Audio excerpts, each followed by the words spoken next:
Attention Outlook। Satnam Shri Waheguru ji. Comment section ਦੇ ਵਿੱਚ Waheguru type ਕਰਕੇ ਫਤਿਹ ਕਬੂਲ ਕਰੋ ਜੀ। ਵਾਹਿਗੁਰੂ ਜੀ ਕਾ ਖਾਲਸਾ, ਵਾਹਿਗੁਰੂ ਜੀ ਕੀ ਫਤਿਹ। ਤੁਸੀਂ ਆਪਣੇ ਸੁਝਾਅ ਅਤੇ ਸਵਾਲ ਵੀ ਕਮੈਂਟ ਕਰ ਸਕਦੇ ਹੋ। ਤੁਹਾਡੇ ਸੁਝਾਵਾਂ ਦੇ ਉੱਤੇ ਕੰਮ ਕਰਨ ਦੀ ਅਤੇ ਤੁਹਾਡੇ ਸਵਾਲਾਂ ਦੇ ਛੇਤੀ ਤੋਂ ਛੇਤੀ ਜਵਾਬ ਦੇਣ ਦੀ ਪੂਰੀ ਕੋਸ਼ਿਸ਼ ਕੀਤੀ ਜਾਏਗੀ। ਗੌੜੀ ਮਹਿਲਾ ਪੰਜਵਾਂ। ਜਾਕੋ ਵਿਸਰੈ RAM ਨਾਮ ਤਾਹੂ ਕੋ ਪੀਰ, ਸਾਧ ਸੰਗਤ ਮਿਲ ਹਰ ਰਵੈ ਸੇ ਗੁਣੀ ਗਹੀਰ ਰਹਾਓ। ਜਿਸ ਮਨੁੱਖ ਨੂੰ ਉਸ ਪਰਮਾਤਮਾ ਦਾ ਨਾਮ ਵਿਸਰ ਜਾਂਦਾ ਹੈ, ਉਸੇ ਨੂੰ ਹੀ ਦੁੱਖ ਆ ਘੇਰਦੇ ਹਨ, ਉਸੇ ਨੂੰ ਹੀ ਪੀੜ ਹੁੰਦੀ ਹੈ। ਪੀਰ ਤੋਂ ਭਾਵ ਪੀੜ। ਤੇ ਜਿਹੜੇ ਮਨੁੱਖ ਸਾਧ ਸੰਗਤ ਦੇ ਵਿੱਚ ਮਿਲ ਕੇ ਉਸ ਪਰਮਾਤਮਾ ਦਾ ਨਾਮ ਸਿਮਰਦੇ ਹਨ, ਉਹ ਗੁਣਵਾਨ ਹੋ ਜਾਂਦੇ ਹਨ ਅਤੇ ਗਹੀਰ ਹੋ ਜਾਂਦੇ ਹਨ। ਗਹੀਰ ਤੋਂ ਭਾਵ ਡੂੰਘੇ ਜਿਗਰੇ ਵਾਲੇ। ਉਹਨਾਂ ਦੀਆਂ ਜ਼ਿੰਦਗੀਆਂ ਦੇ ਵਿੱਚ ਜੇਕਰ ਮਾੜੇ ਸਮੇਂ ਆਉਂਦੇ ਵੀ ਹਨ, ਸਰੀਰਕ ਪੀੜਾਂ ਆਉਂਦੀਆਂ ਵੀ ਹਨ, ਉਹਨਾਂ ਦੇ ਮਨ ਤਾਂ ਵੀ ਅਜਿੱਤ ਰਹਿੰਦੇ ਨੇ। ਉਹਨਾਂ ਦੇ ਮਨ ਉਸ ਪੀੜ ਤੋਂ ਦੂਰ ਰਹਿੰਦੇ ਨੇ, ਬਚੇ ਰਹਿੰਦੇ ਨੇ। ਜਾਕੋ ਗੁਰਮੁਖ ਹਿਰਦੈ ਬੁੱਧ, ਤਾਕੈ ਕਰਤਲ ਨਵ ਨਿਧ ਸਿੱਧ। ਗੁਰੂ ਦੀ ਸ਼ਰਨ ਪੈ ਕੇ ਜਿਸ ਮਨੁੱਖ ਦੇ ਹਿਰਦੇ ਨੇ ਉਸ ਪ੍ਰਮਾਤਮਾ ਦਾ ਨਾਮ ਬੁੱਝ ਲਿਆ, ਜਿਸ ਹਿਰਦੇ ਦੇ ਵਿੱਚ ਸੂਝ ਪੈ ਗਈ, ਬੁੱਧੀ ਪੈ ਗਈ, ਤਾਂ ਸਮਝ ਲਓ ਕਿ ਉਹਦੇ ਹੱਥਾਂ ਦੀਆਂ ਤਲੀਆਂ ਦੇ ਉੱਪਰ 9 ਦੇ 9 ਖਜ਼ਾਨੇ ਤੇ ਸਾਰੀਆਂ ਹੀ ਸਿੱਧੀਆਂ ਆ ਟਿਕੀਆਂ। ਕਰ ਤੋਂ ਭਾਵ ਹੱਥ ਅਤੇ ਤਲ ਤੋਂ ਭਾਵ ਤਲੀਆਂ। ਜੋ ਜਾਣੈ ਹਰਿ ਪ੍ਰਭ ਧਨੀ, ਕਿਛ ਨਾਹੀ ਤਾਕੈ ਕਮੀ। ਜਿਸ ਮਨੁੱਖ ਨੇ ਉਸ ਮਾਲਕ ਪਰਮਾਤਮਾ ਨੂੰ, ਧਨੀ ਤੋਂ ਭਾਵ ਮਾਲਕ ਪਰਮਾਤਮਾ ਨੂੰ ਜਾਣ ਲਿਆ, ਉਹਦੇ ਨਾਲ ਸਾਂਝ ਕਾਇਮ ਕਰ ਲਈ, ਉਹਨੂੰ ਕਿਸੇ ਵੀ ਚੀਜ਼ ਦੀ, ਕਿਸੇ ਵੀ ਸ਼ੈ ਦੀ ਕੋਈ ਕਮੀ ਨਹੀਂ ਰਹਿ ਜਾਂਦੀ। ਉਹ ਹਰ ਪਾਸਿਓਂ ਰੱਜ ਪੁੱਜ ਜਾਂਦਾ ਹੈ, ਤ੍ਰਿਪਤ ਹੋ ਜਾਂਦਾ ਹੈ। ਕਰਨਾ ਹਾਰ ਪਛਾਨਿਆ, ਸਰਬ ਸੂਖ ਰੰਗ ਮਾਣਿਆ। ਜਿਸ ਮਨੁੱਖ ਨੇ ਸਭ ਕੁਝ ਕਰਨ ਕਰਾਵਨ ਹਾਰ ਉਸ ਪਰਮਾਤਮਾ ਨੂੰ ਪਛਾਣ ਲਿਆ, ਸਮਝ ਲਓ ਕਿ ਉਸਨੇ ਹਰ ਪ੍ਰਕਾਰ ਦੇ ਸੁੱਖ ਅਤੇ ਹਰ ਪ੍ਰਕਾਰ ਦੇ ਰੰਗ ਮਾਣ ਲਏ। ਹਰ ਧਨ ਜਾ ਕੈ ਗ੍ਰਹਿ ਬਸੈ। ਜਿਸ ਮਨੁੱਖ ਦੇ ਹਿਰਦੇ ਘਰ ਦੇ ਵਿੱਚ ਉਸ ਪਰਮਾਤਮਾ ਦਾ ਨਾਮ ਧਨ ਆ ਵਸਦਾ ਹੈ, ਕਹੋ ਨਾਨਕ ਤਿਨ ਸੰਗ ਦੁੱਖ ਨਸੈ। ਇਹ ਨਾਨਕ ਇਹ ਆਖ ਕਿ ਅਜਿਹੇ ਮਨੁੱਖਾਂ ਦੀ ਸੰਗਤ ਦੇ ਵਿੱਚ ਰਿਹਾ ਸਾਡੇ ਵੀ ਦੁੱਖ ਨਸ ਸਕਦੇ ਹਨ। ਦਸਮ ਪਾਤਸ਼ਾਹ ਸ੍ਰੀ ਗੁਰੂ ਗੋਬਿੰਦ ਸਿੰਘ ਜੀ ਨੇ ਆਪਣੇ ਕਾਰਜਕਾਲ ਦੇ ਖਤਮ ਹੋਣ ਤੋਂ ਪਹਿਲਾਂ ਹੀ ਸ੍ਰੀ ਗੁਰੂ ਗ੍ਰੰਥ ਸਾਹਿਬ ਜੀ ਨੂੰ ਸਾਡਾ ਇਲਾਹੀ ਗੁਰੂ ਥਾਪ ਦਿੱਤਾ ਸੀ। ਤਾਂ ਸਾਡੇ ਲਈ ਉਹ ਜਨ ਸ੍ਰੀ ਗੁਰੂ ਗ੍ਰੰਥ ਸਾਹਿਬ ਜੀ ਹਨ, ਜਿਨ੍ਹਾਂ ਦੇ ਹਿਰਦਿਆਂ ਦੇ ਵਿੱਚ ਕਿ ਉਸ ਪ੍ਰਮਾਤਮਾ ਦਾ ਨਾਮ ਵਸਿਆ ਹੋਇਆ ਹੈ। ਹਾਲਾਂਕਿ ਸ੍ਰੀ ਗੁਰੂ ਗ੍ਰੰਥ ਸਾਹਿਬ ਜੀ ਇੱਕ ਦੇਹਧਾਰੀ ਗੁਰੂ ਨਹੀਂ ਹਨ, ਪਰ ਇਹਨਾਂ ਦੇ ਵਿੱਚ ਲਿਖਿਆ ਹੋਇਆ ਇੱਕ ਇੱਕ ਸ਼ਬਦ ਉਸ ਪਰਮਾਤਮਾ ਦੀ ਸਿਫਤ ਸਲਾਹ ਹੈ, ਉਸ ਪਰਮਾਤਮਾ ਦਾ ਨਾਮ ਧਨ ਹੈ। ਇਸੇ ਲਈ ਸਾਨੂੰ ਗੁਰੂ ਦੀ ਸੰਗਤ ਦੇ ਵਿੱਚ ਰਹਿਣਾ ਚਾਹੀਦਾ ਹੈ, ਤਾਂ ਕਿ ਸਾਡੇ ਵੀ ਦੁੱਖ ਕੋਈ ਨੇੜੇ ਨਾ ਟੁੱਕ ਸਕੇ। ਗੌੜੀ ਮਹਿਲਾ ਪੰਜਵਾਂ। ਗਰਭ ਵੱਡੋ ਮੂਲ ਇਤਨੋ, ਰਹਿਨ ਨਹੀਂ ਗਹੁ ਕਿਤਨੋ ਰਹਾਓ। ਗਰਭ ਤੋਂ ਭਾਵ ਹੰਕਾਰ ਤੇ ਮੂਲ ਤੋਂ ਭਾਵ ਵਿੱਤ, ਭਾਵ ਕਿ ਸਮਰੱਥਾ। ਗੁਰੂ ਜੀ ਕਹਿ ਰਹੇ ਨੇ ਕਿ ਗਰਭ ਵੱਡੋ, ਕਿ ਹੇ ਮਨੁੱਖ ਤੇਰਾ ਹੰਕਾਰ ਬਹੁਤ ਵੱਡਾ ਹੈ, ਤੇ ਮੂਲ ਇਤਨੋ, ਤੇ ਉਸ ਹੰਕਾਰ ਦੀ ਸਮਰੱਥਾ ਇਤਨੀ ਸੀ ਹੈ, ਭਾਵ ਕਿ ਬਹੁਤ ਛੋਟੀ ਹੈ। ਉਸ ਹੰਕਾਰ ਨਾਲ ਤੂੰ ਜੋ ਕੁਝ ਹਾਸਲ ਕਰ ਸਕਦਾ ਹੈ ਉਹ ਬਹੁਤ ਥੋੜਾ ਹੈ। ਉਸ ਹੰਕਾਰ ਦੀ ਉਮਰ ਵੀ ਬਹੁਤ ਥੋੜੀ ਹੈ। ਤਾਂ ਕੁੱਲ ਮਿਲਾ ਕੇ ਕਿ ਤੇਰਾ ਹੰਕਾਰ ਵੱਡਾ ਬਹੁਤ ਹੈ, ਪਰ ਉਸ ਹੰਕਾਰ ਦਾ ਮੂਲ ਬਹੁਤ ਥੋੜਾ ਹੈ, ਬਹੁਤ ਛੋਟਾ ਹੈ।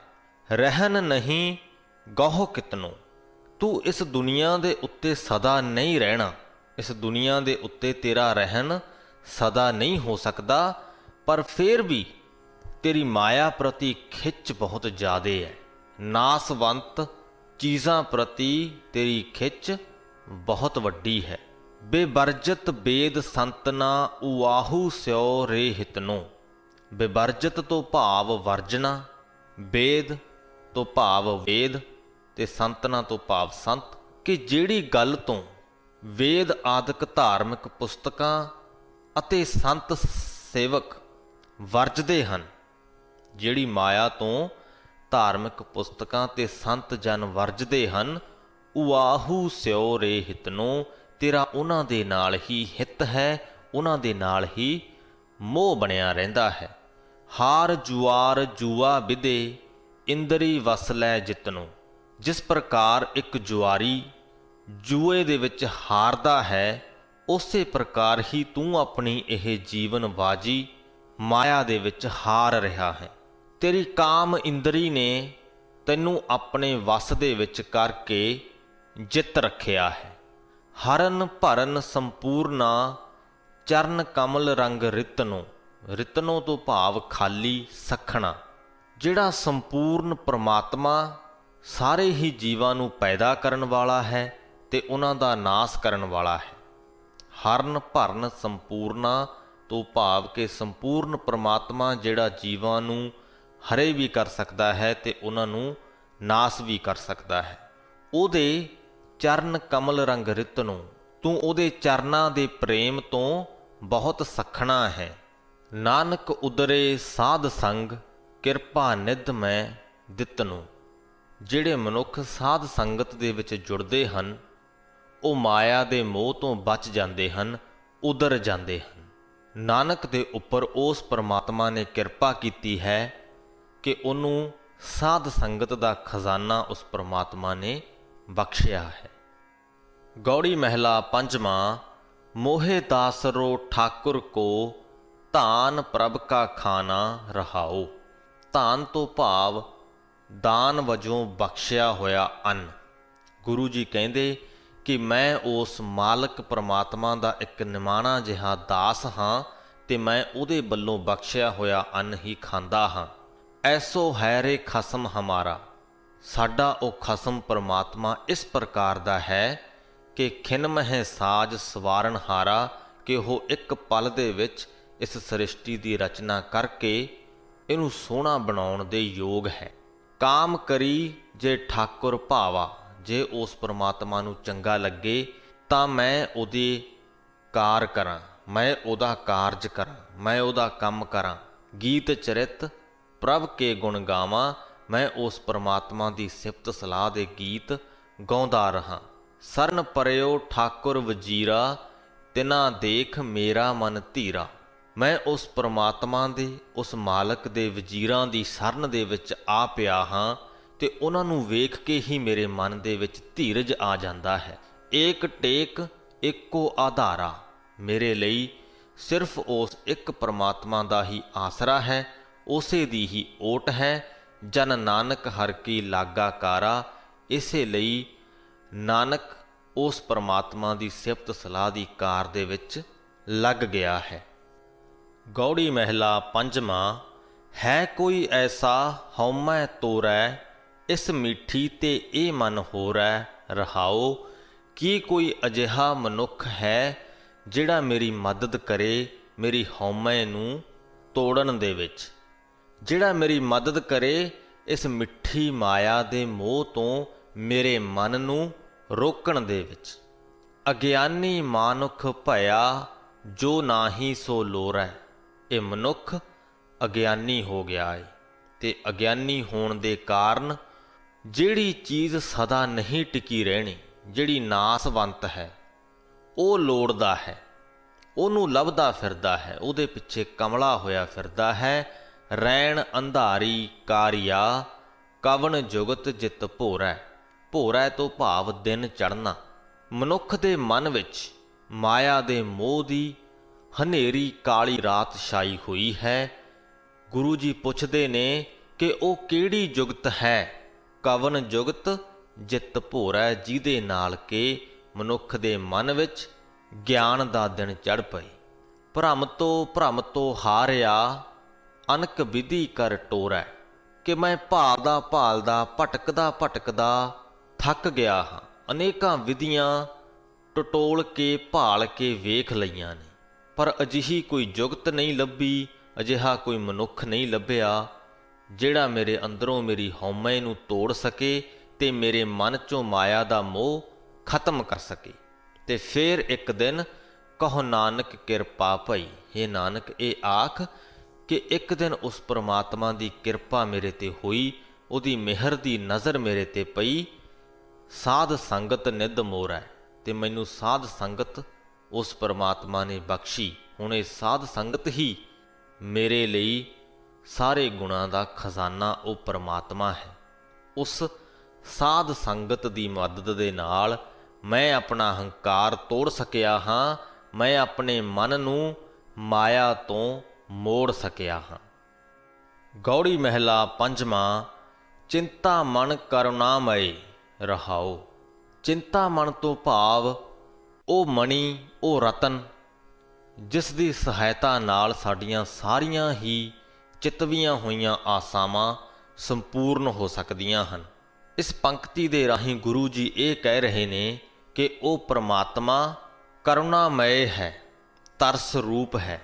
ਉਹ ਜੀਵਾਂ ਦੇ ਉੱਪਰ ਤਰਸ ਖਾਂਦਾ ਹੈ ਤੇ ਨਾਲ ਦੀ ਨਾਲ ਹੀ ਉਹ ਚਿੰਤਾ ਮਨ ਵੀ ਹੈ। ਉਹ ਅਜਿਹੀ ਮਣੀ ਵੀ ਹੈ, ਅਜਿਹਾ ਰਤਨ ਵੀ ਹੈ ਜਿਸ ਨਾਲ ਕਿ ਜੀਵਾਂ ਦੇ ਮਨ ਦੇ ਵਿੱਚ ਚਿਤਵੀਆਂ ਹੋਈਆਂ ਸਾਰੀਆਂ ਆਸਾਵਾਂ ਪੂਰੀਆਂ ਹੋ ਸਕਦੀਆਂ ਹਨ। ਦੀਨ ਦਇਆਲਾ ਪਾਰ ਬ੍ਰਹਮ। ਉਹ ਪਾਰ ਬ੍ਰਹਮ ਪਰਮਾਤਮਾ ਗਰੀਬਾਂ ਦੇ ਉੱਪਰ, ਜੀਵਾਂ ਦੇ ਉੱਪਰ ਦਇਆ ਕਰਨ ਵਾਲਾ ਹੈ। ਜਾ ਕੈ ਸਿਮਰਨ ਸੁਖ ਭਏ, ਤੇ ਉਹਦਾ ਸਿਮਰਨ ਕਰਕੇ ਸੁੱਖਾਂ ਦੀ ਪ੍ਰਾਪਤੀ ਹੁੰਦੀ ਹੈ, ਸੁੱਖ ਆ ਮਿਲਦੇ ਨੇ। ਅਕਾਲ ਪੁਰਖ ਅਗਾਧ ਬੋਧ। ਉਹ ਅਕਾਲ ਪੁਰਖ ਅਥਾਹ ਹੈ, ਬੇਅੰਤ ਹੈ, ਜੀਵਾਂ ਦੀ ਬੁੱਧੀ ਦੇ ਨਾਲ ਸਮਝਿਆ ਨਹੀਂ ਜਾ ਸਕਦਾ। ਸੁਨਤ ਜਸੋ ਕੋਟ ਅਗ ਖਏ। ਅਗ ਤੋਂ ਭਾਵ ਪਾਪ ਅਤੇ ਖਏ ਤੋਂ ਭਾਵ ਨਾਸ ਹੋ ਜਾਣੇ। ਉਸ ਪਰਮਾਤਮਾ ਨੂੰ, ਉਸ ਅਕਾਲ ਪੁਰਖ ਨੂੰ ਅਸੀਂ ਸਮਝ ਤੇ ਨਹੀਂ ਸਕਦੇ, ਪਰ ਉਹਦੀ ਸਿਫਤ ਸਲਾਹ ਸੁਣ ਕੇ, ਉਹਦਾ ਜਸ ਗਾ ਕੇ ਤੇ ਸੁਣ ਕੇ ਸਾਡੇ ਕਰੋੜਾਂ ਹੀ ਪਾਪ ਨਾਸ ਹੋ ਜਾਂਦੇ ਹਨ। ਕਿਰਪਾ ਨਿਧ ਪ੍ਰਭ ਮਇਆ ਧਾਰ। ਹੇ ਕਿਰਪਾ ਕਰਨ ਵਾਲੇ ਪ੍ਰਮਾਤਮਾ, ਕਿਰਪਾ ਦੇ ਖਜ਼ਾਨੇ ਪ੍ਰਭੂ, ਤੇਰੇ ਅੱਗੇ ਮੇਰੀ ਇਹ ਅਰਦਾਸ ਹੈ ਕਿ ਮੇਰੇ ਤੇ ਦਇਆ ਕਰ, ਤਾਂ ਕਿ ਨਾਨਕ ਹਰ ਹਰ ਨਾਮ ਲਏ, ਤਾਂ ਕਿ ਨਾਨਕ ਤੇਰਾ ਨਾਮ ਸਿਮਰ ਸਕੇ। ਇੰਨੀ ਕਿਰਪਾ ਮੇਰੇ ਉੱਪਰ ਕਰ। ਗੌੜੀ ਪੂਰਬੀ ਮਹਿਲਾ ਪੰਜਵਾਂ। ਮੇਰੇ ਮਨ ਸਰਨ ਪ੍ਰਭੂ ਸੁਖ ਪਾਏ, ਜਾ ਦਿਨ ਵਿਸਰੈ ਪ੍ਰਾਣ ਸੁਖ ਦਾਤਾ, ਸੋ ਦਿਨ ਜਾਤ ਅਜਾਏ ਰਹਾਓ। ਹੇ ਮੇਰੇ ਮਨ, ਉਸ ਪਰਮਾਤਮਾ ਦੀ ਸ਼ਰਨ ਦੇ ਵਿੱਚੋਂ ਹੀ ਸੁੱਖ ਪ੍ਰਾਪਤ ਕਰੀਦਾ ਹੈ। ਜਿਸ ਦਿਨ ਉਹ ਪ੍ਰਾਣਾਂ ਦਾ ਅਤੇ ਸੁੱਖਾਂ ਦਾ ਦਾਤਾ ਪਰਮਾਤਮਾ ਸਾਡੇ ਮਨ ਤੋਂ ਵਿਸਰ ਜਾਂਦਾ ਹੈ, ਸੋ ਦਿਨ ਜਾਤ ਅਜਾਏ। ਉਹ ਦਿਨ ਵਿਅਰਥ ਜਾਂਦਾ ਸਮਝੋ, ਵਿਅਰਥ ਗਿਆ ਸਮਝੋ। ਏਕ ਰੈਣ ਕੇ ਪਾਹੁਨ ਤੁਮ ਆਏ, ਬਹੁ ਜੁਗ ਆਸ ਵਧਾਈ। ਪਾਹੁਨ ਤੋਂ ਭਾਵ ਪ੍ਰਾਹੁਣਾ, ਕਿ ਤੁਸੀਂ ਇੱਕ ਰਾਤ ਦੇ ਪ੍ਰਾਹੁਣੇ ਵਾਂਗ ਇਸ ਸੰਸਾਰ ਦੇ ਵਿੱਚ ਆਏ ਹੋ, ਪਰ ਬਥੇਰੇ ਹੀ ਅਨੇਕਾਂ ਹੀ ਯੁੱਗਾਂ ਤੱਕ ਇਸ ਸੰਸਾਰ ਦੇ ਵਿੱਚ ਰਹਿਣ ਦੀ ਆਸ ਪਾਲ ਬੈਠਦੇ ਹੋ। ਗ੍ਰਹਿ ਮੰਦਰ ਸੰਪੈ ਜੋ ਦੀਸੈ, ਜਿਉ ਤਰਵਰ ਕੀ ਛਾਈ। ਇਹ ਘਰ, ਇਹ ਮਹਿਲ, ਇਹ ਸੰਪત્ਤੀ ਜੋ ਤੁਹਾਨੂੰ ਦਿਸਦੀ ਹੈ, ਇਹ ਇੱਕ ਰੁੱਖ ਦੀ ਛਾਂ ਵਾਂਗ ਹੈ, ਜਿਹੜੀ ਕਿ ਸਥਾਈ ਨਹੀਂ। ਜਿਸ ਪ੍ਰਕਾਰ ਕਿ ਧਰਤੀ ਦੇ ਘੁੰਮਣ ਨਾਲ ਸੂਰਜ ਦੀ ਦਿਸ਼ਾ ਬਦਲਦੀ ਹੋਈ ਨਜ਼ਰ ਆਉਂਦੀ ਹੈ ਤੇ ਰੁੱਖ ਦੀ ਛਾਂ ਆਪਣੀ ਦਿਸ਼ਾ ਬਦਲਦੀ ਰਹਿੰਦੀ ਹੈ, ਉਸੇ ਪ੍ਰਕਾਰ ਹੀ ਇਹ ਘਰ, ਇਹ ਮਹਿਲ, ਇਹ ਸੰਪत्ति ਹੈ ਜਿਹੜੀ ਸਥਾਈ ਨਹੀਂ, ਇੱਕ ਥਾਂ ਨਹੀਂ ਟਿਕਦੀ। ਘੱਟੋ ਘੱਟ ਤੁਹਾਡੇ ਨਾਲ ਤੇ ਬਿਲਕੁਲ ਵੀ ਨਹੀਂ ਜਾਂਦੀ। ਤਨ ਮੇਰਾ ਸੰਪੈ ਸਭ ਮੇਰੀ, ਬਾਗ ਮਿਲਖ ਸਭ ਜਾਏ। ਸਾਨੂੰ ਬੜਾ ਮਾਣ ਤੇ ਹੰਕਾਰ ਰਹਿੰਦਾ ਹੈ ਕਿ ਇਹ ਤਨ ਮੇਰਾ ਹੈ, ਇਹ ਸੰਪत्ति ਮੇਰੀ ਹੈ, ਇਹ ਬਾਗ, ਇਹ ਮਿਲਖ ਮੇਰੇ ਨੇ, ਸਭ ਥਾਵਾਂ ਮੇਰੀਆਂ ਨੇ, ਇਹ ਜ਼ਮੀਨਾਂ ਮੇਰੀਆਂ ਨੇ। ਤੇ ਜਿਸ ਨੇ ਇਹ ਸਭ ਕੁਝ ਸਾਨੂੰ ਬਖਸ਼ਿਆ ਹੈ, ਦੇਵਨਹਾਰਾ ਬਿਸਰਿਓ ਠਾਕੁਰ। ਉਹ ਠਾਕੁਰ, ਉਹ ਮਾਲਕ ਪਰਮਾਤਮਾ ਸਾਨੂੰ ਵਿਸਰ ਜਾਂਦਾ ਹੈ। ਤੇ ਇਹਦਾ ਨਤੀਜਾ ਖਿਨਮਹਿ ਹੋਤ ਪਰਾਏ।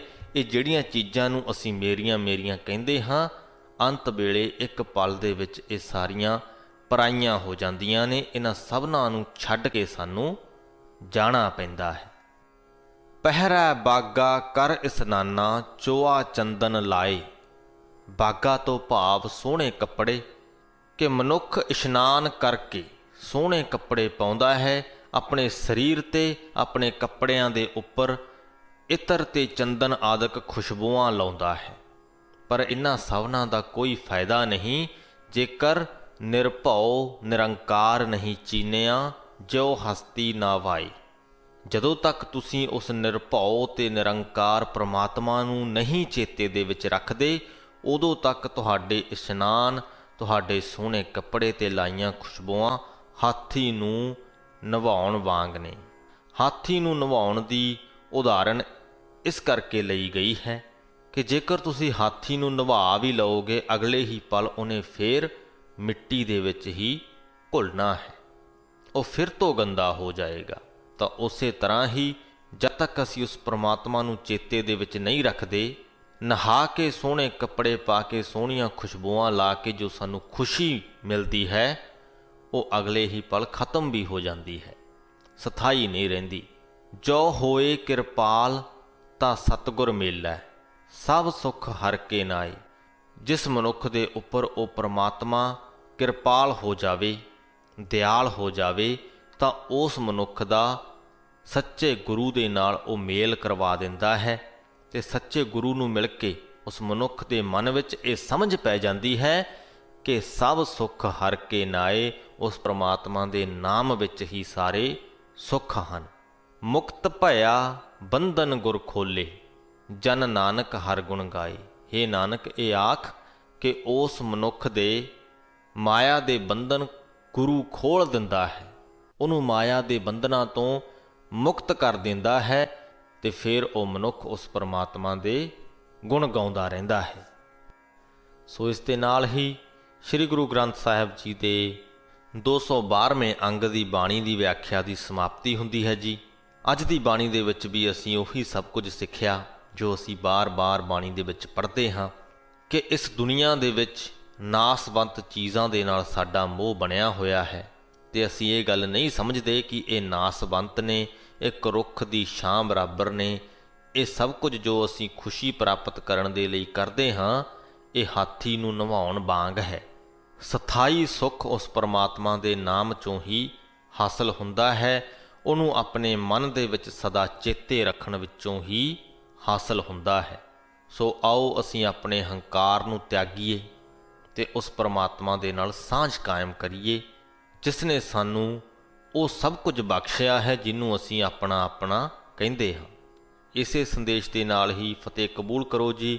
ਵਾਹਿਗੁਰੂ ਜੀ ਕਾ ਖਾਲਸਾ, ਵਾਹਿਗੁਰੂ ਜੀ ਕੀ ਫਤਿਹ।